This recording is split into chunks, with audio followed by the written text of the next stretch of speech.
اسرائیلی وزیر اعظم نیتن یاہو کی بھرپور مخالفت اور امریکہ کی جانب سے ابتدائی طور پر لبنان میں جنگ بندی سے انکار کے بعد اب صدر ٹرمپ نے خود اسرائیل پر دباؤ ڈال کر لبنان میں بھی جنگ بندی کرا دی ہے، اور اس حوالے سے یہ تجزیے ہو رہے ہیں کہ یہ ایران کے سخت دباؤ کے بعد ممکن ہوا ہے، اور اس میں پاکستان نے بہت اہم کردار ادا کیا ہے۔ مگر اس جنگ بندی کی وجہ سے نیتن یاہو کو اسرائیل کے اندر سخت سیاسی تنقید کا سامنا کرنا پڑ رہا ہے۔ یعنی نیتن یاہو جن کے کہنے پر صدر ٹرمپ نے یہ جنگ شروع کی تھی، وہ اب اس جنگ میں اپنے مقاصد حاصل نہ کرنے کی وجہ سے اسرائیل میں ہی مشکل میں پڑ گئے ہیں۔ اس حوالے سے امریکی اخبار وال اسٹریٹ جرنل نے لکھا ہے کہ لبنان میں جنگ بندی کا معاہدہ ایران کے دباؤ کے بعد ہوا، کیونکہ ایران نے دھمکی دی تھی کہ اگر اسرائیل نے لبنان پر حملے نہ روکے تو وہ امریکہ اور اسرائیل کے ساتھ اپنی الگ جنگ بندی سے پیچھے ہٹ جائے گا۔ رپورٹ میں مزید لکھا ہے کہ تل ابیب میں قائم institute for national security studies کے سینئر ریسرچر آف گوٹرمین کے مطابق امریکہ پر ایران کے اس دباؤ کے نتیجے میں ہونے والا جنگ بندی کا یہ معاہدہ اسرائیل کے لیے منفی پیش رفت سمجھا جائے گا، اور اس سے یہ ظاہر ہوتا ہے کہ ایران کو لبنان کی اسٹریٹجک صورتحال پر اثر و رسوخ حاصل ہے، جیسا کہ ایران ایسا سرپرست ہو جس نے یہ جنگ بندی کروائی ہے، اور اس سے یہ تاثر بھی مل سکتا ہے کہ ایران جب بھی چاہے گا تو وہ لبنان کے محاذ کو دوبارہ بھڑکا سکتا ہے، اسی طرح جیسے اس نے اسے روکا ہے۔ جبکہ امریکی اخبار نیو یارک ٹائمز کے مطابق اسرائیلی وزیر اعظم نیتن یاہو نے جیسے ہی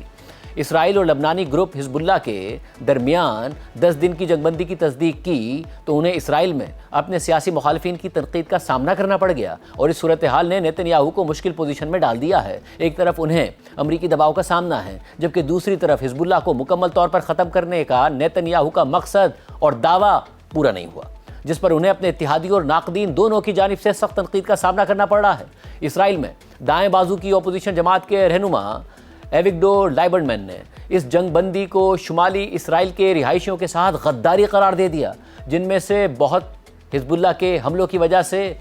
سرحدی علاقوں سے نقل مکانی کر چکے ہیں۔ جبکہ اسرائیل کے اپوزیشن لیڈر یائر لیپڈ نے اس حوالے سے کہا کہ یہ پہلی بار نہیں ہے کہ نیتن یاہو حکومت کے وعدے حقیقت کے سامنے ٹوٹ گئے ہوں۔ رپورٹ میں مزید لکھا ہے کہ حتیٰ کہ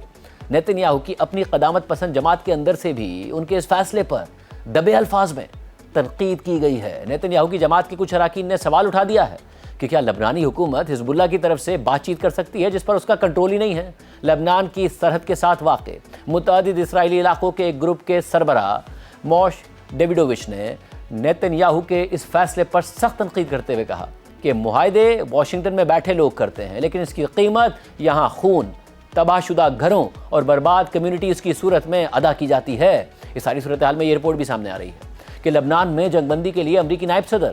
جے ڈی وینس نے بھی اہم کردار ادا کیا ہے، اور سی این این کے مطابق ایک سینئر امریکی عہدیدار نے بتایا ہے کہ امریکی نائب صدر جے ڈی وینس نے کئی دنوں تک اسرائیل پر زور دیا کہ وہ لبنان میں پہلے سے زیادہ احتیاط کرے، اور ان کا ماننا تھا کہ لبنان میں جانی نقصان روکنے سے خطے میں کشیدگی کم ہو سکتی ہے۔ امریکی عہدیدار کے مطابق بدھ اور جمعرات کی درمیانی رات کو صدر ٹرمپ اور نائب صدر جے ڈی وینس اس بات پر متفق ہو گئے تھے کہ اسرائیل کو جنگ بندی کرنی چاہیے، اور پھر صبح صدر ٹرمپ، جے ڈی وینس اور وزیر خارجہ مارکو روبیو نے لبنان کے صدر سے بات کر کے جنگ بندی کی تصدیق کی، اور اس کے بعد انہوں نے اسرائیلی حکام سے بھی بات کی۔